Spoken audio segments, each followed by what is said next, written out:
The Polytopia World Championship is almost here. Today we talk with the Quetzali winner, Nanobot, who has over 2100 elo. He will show us how to position units on land for a zone of control advantage over units on water, countering knights with giants, and how getting on the water first pays off in the long run. Okay, let's watch and see how Nanobot won the Quetzali title. Hello, I'm eSpark. I'm leader of the Arctic Wolves, and with me today is Nanobot.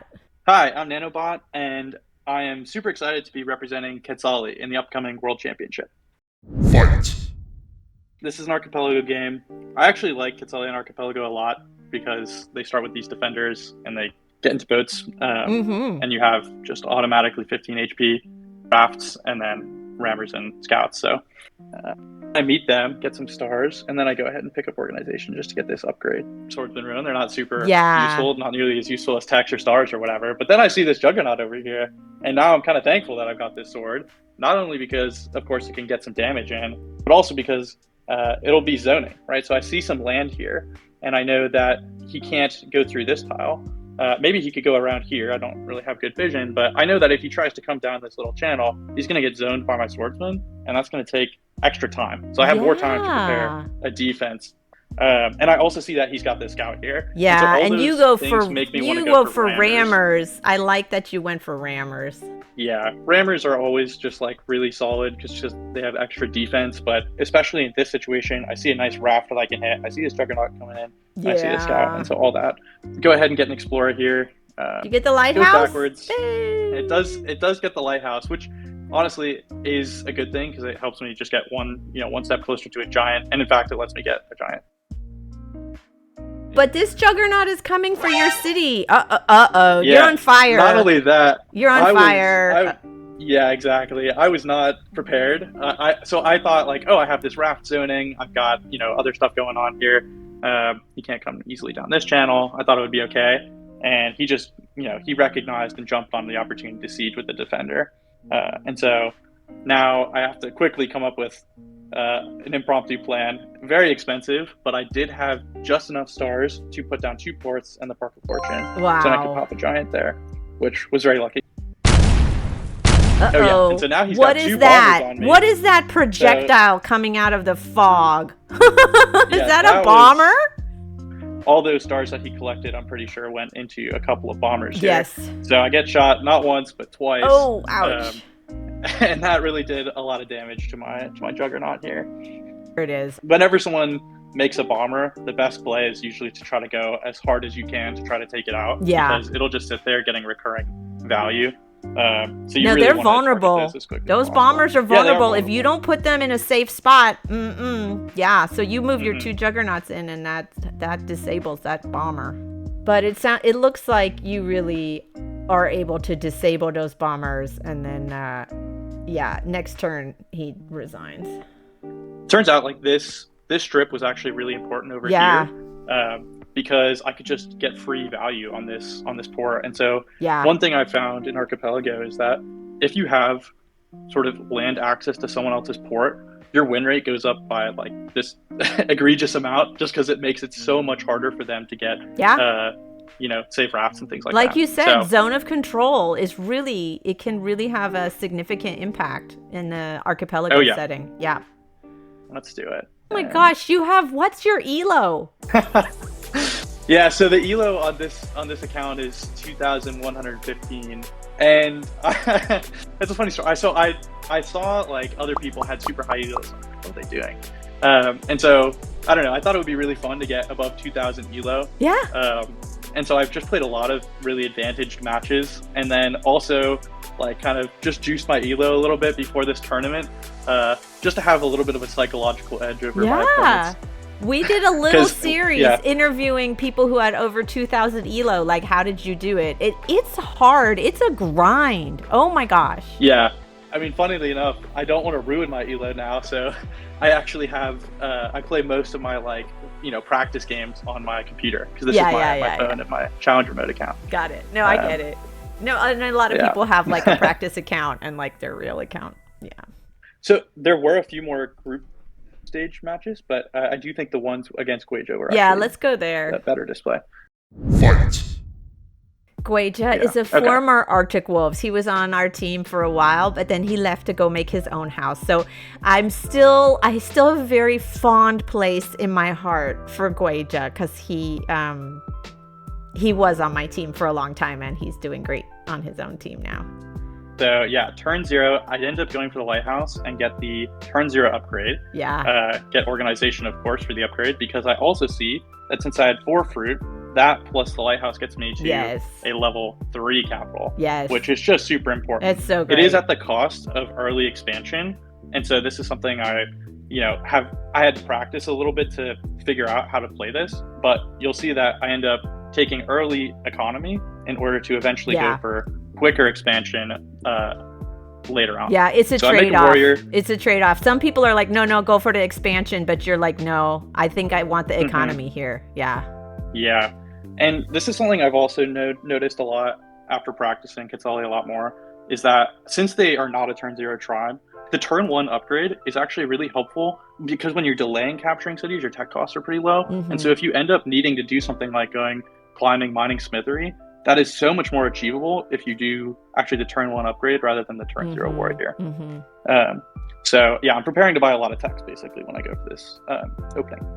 In the Quetzali mirror match, it's kind of a default to go for hunting if you can, and then because it techs into archery, because the other guy's got defenders, so you want to ping at them with ranged units. And so knowing that the opponent is going to want to go into archery, it is better to go into riders.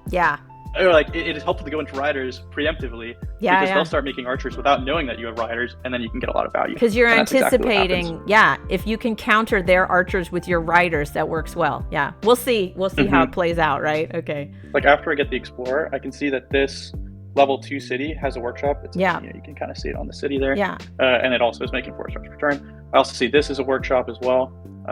And so I know that right now his vision, the extent of his vision, is at like this line here, because his defender is only stepped here, and he has not encountered my rider yet. Yeah, that's right. Yeah, you're so right. He actually can't see what's going on. So he didn't take an Explorer, and you knew that because you saw he didn't have. You saw the workshops basically, and you're like, I want to keep my riders like a surprise.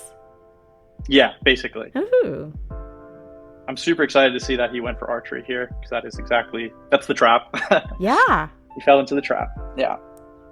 Then you connect with your roads, you're going to upgrade, and then you can just rider roads through his warrior and his archer later.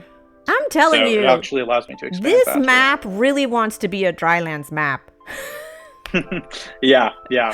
You'll see actually that this is kind of like what we call getting laked. Ghwaejuh got laked here. You can see that basically everything I couldn't see is all water.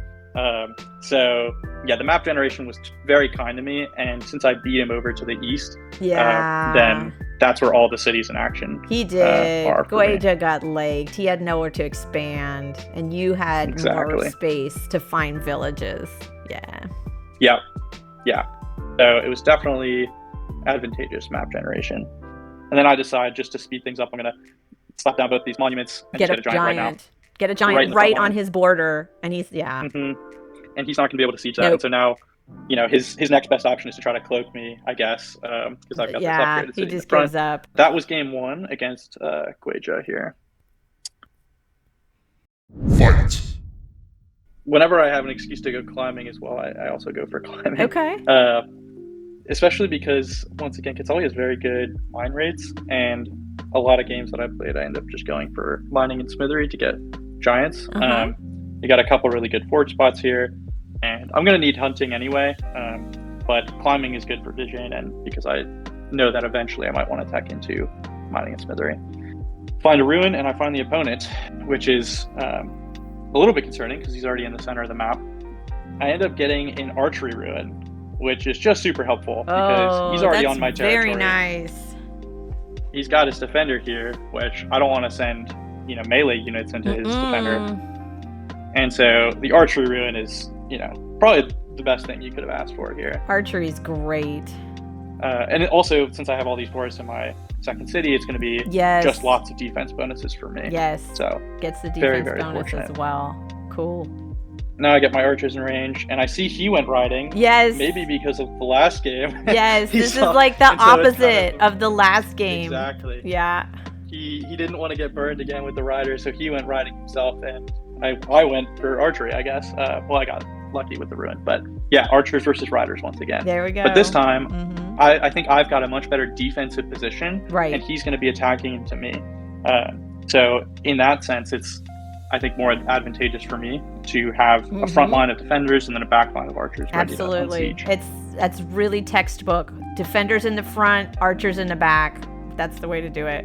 You get fishing. Yep. Okay, talk me through fishing. So I end up getting fishing here because I see that there's this shoreline here and a fish, which means that there's almost certainly a city somewhere in this area. Yeah. Actually, it is certainly, because that resource indicator is too far away from any of the villages that we can see.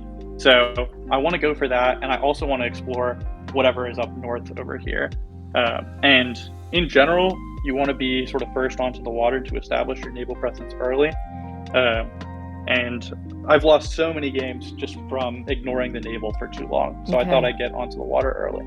And then I'm just moving in on him with defenders. I know he's got riders, and these are going to be super annoying for him to deal with. So I want to just get as much value as possible with these defenders. Yeah, but that's great. Again, putting the defenders in the front, archers in the back. That's really good value. I see he's already here. I guess, so turns out the fishing bet did somewhat pay off here, because when I see him, I can go ahead and pick up sailing, and I go ahead and shoot it once. I know he's going to capture this village, but I've got another scout ping that will take out the 5 HP, even defended warrior, and then I can just put this raft on there. That's right. So you can take him down to 5 hit points, hit again next turn, and then move in. Exactly. And then I see... What is that? What is that? This is really scary. Oh no! He comes out of nowhere with the fog, so this is why having vision on your opponent is so important. Oh my god. I was not expecting this at all. I also, in hindsight, should have been score counting, which I wasn't, but I might have been able to see this coming. Yes. If I had seen him go for a tier 3 tech. So, yes, and I get punished here. He comes in. We have a video, if you haven't seen it, it just came out today, but with Arthur, he was watching the score, and he saw the score jump went up 40 points, and he knew his opponent had a knight, and he anticipated it. Even though he couldn't see it, he knew it was there. So anyways, putting in a plug for that video and score counting to anticipate knights. Absolutely. This is probably the best demonstration of score counting's usefulness that I can give. I also end up going for a giant of my own. Kind of expensive to get the port, but I wanted it quickly. And then since I was pop capped here, I couldn't actually train anything. He sieges this one also with the 15 HP knight. Oh no! And at this point, I'm really sweating. I'm not liking this position nearly as much as I was. 2 minutes this ago. Looks really bad for you. You know, this is one of those moments where you're like, oh, should I just resign? And I said, no, I'm going to play this one out. I'm not resigning until it's over. Ooh. So I go ahead and discover mining. Go ahead and shoot this guy just once, just to get some value. You pop a giant? Can you save that city? Oh. I can. I save my Perk of Fortune and am able to just barely unsiege. And you're taking back your middle city with your giant.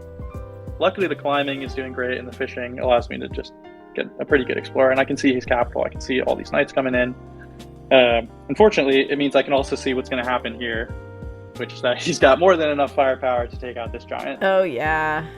Dang, that giant siege did not last. Shoot. Yeah. But I am able to take out 2 of his knights and come in with, archers, defenders, and 2 giants now. You know, the main difference is you're on the water, and he's not. Yep. That's it. Yeah. So I think the decision to go for fishing early on actually ended up paying off big time, because I got 2 more cities out of it, denied him this city, and established naval dominance for the rest of the game. Yeah. Even though I was kind of losing this land battle for a while. Usually a rule of thumb that I like to go by in Polytopia is, you see all these scary things happening. You know, you see these knights coming in, you see a ton of riders, and you're like, oh my goodness, if he's got all this here, what does he have in the fog? And usually what they're showing as their like main army that you can see is probably more of it than what you can't see. It's rare that you would have just tons of units stacked up back here. And so even though it's scary to not have vision over the knights and stuff like that, I'm pretty sure he doesn't have just like a million riders, because he would be using them. So that's why ultimately I was just like, I'm going to keep playing on. I don't know what he's got. It might not be as scary as I think. Who are the next Let's get two into the other matches two. versus? Fight. Look at all those fruit. Yep. But the key, but okay, well, you probably know this being a Quetzali, is the empty tiles means there's no villages next to them. So what, you got to go west, huh? Yes. To go for the center here, I see all these fruit, and that's the plan. I see these fruit here as well, and I think there could be a village over here. Unfortunately, there is not. No. And then I meet him. And seeing this warrior here is actually just a fantastic sign. Because that is probably his turn 1 warrior, or turn 0 warrior. What were you saying earlier? Like, the reason how you did in the first bracket actually got you host advantage in this? And honestly, I think that may have been a huge turning. Like, that may have been really significant. Yes. And of course, that meant everything. That meant I get the city. And so without that, who knows how this could have gone. I agree. And at this point, I've got fantastic vision. I see all of his units, right? I know this capital is a level 2. It can only support, these 3 units.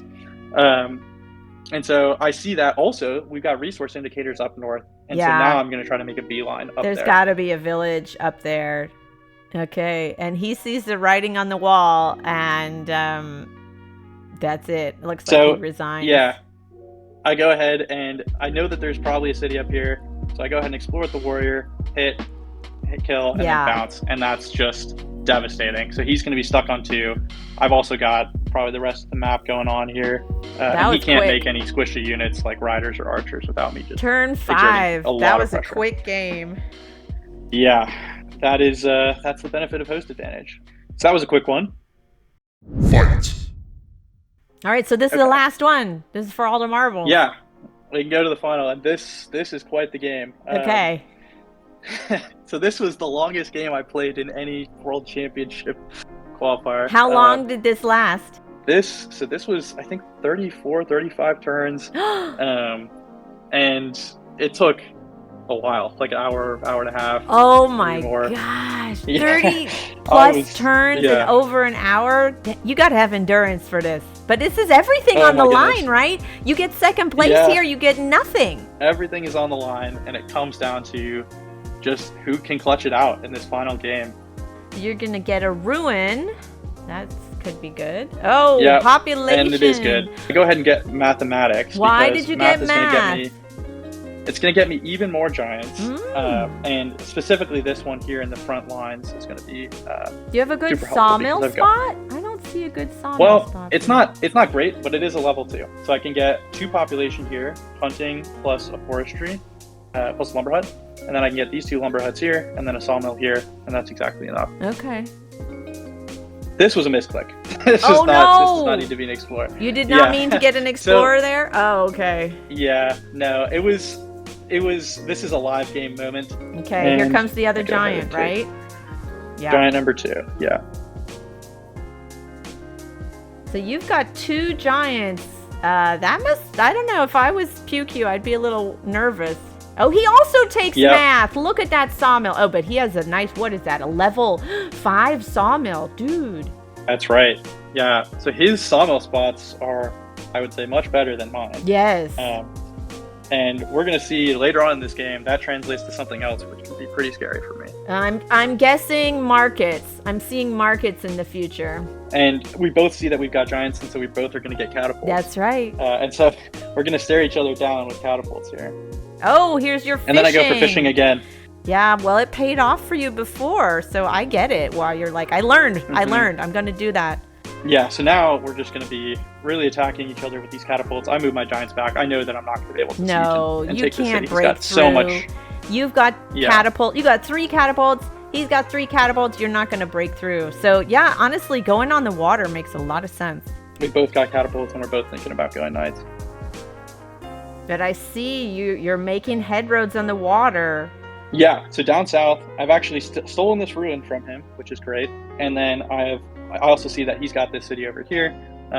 But I also see there's a shoreline here. Oh. And so I can start to go for the main sort of lake of the map. I go ahead and get sailing just to get this ruin and get closer to this, which I can tell already is a city. So he has knights. You got your giants in the front. Yep. So this knight is definitely scary. I've got a long line of catapults ready to get taken out as soon as this giant falls. He leaves his capital open, and I just get 2 hits on his catapult and then siege. So that was, I think, maybe a slight misplay from him, because he sees that I've got 2 riders, of course, and can easily take out this warrior. I mean, he zoning. can unsiege, no problem, but he's going to lose income with your rider parked in there. Yeah, it's 7 stars, which is just a lot. Yeah.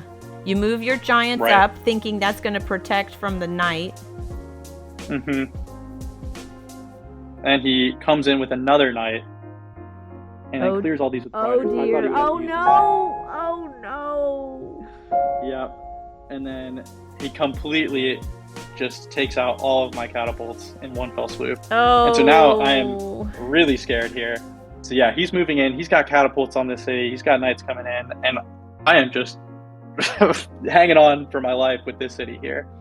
I ended up getting navigation because I see that I've got a really nice bomber spot. Actually, a couple of bomber spots. Oh. And so my plan for this game is to just lock down this city, and hopefully the naval control is going to be so oppressive that whatever's happening on land will be not as much of a threat if I have control of the water. I think the Navy's going to be your saving grace. If you can get a bomber, that can really put pressure.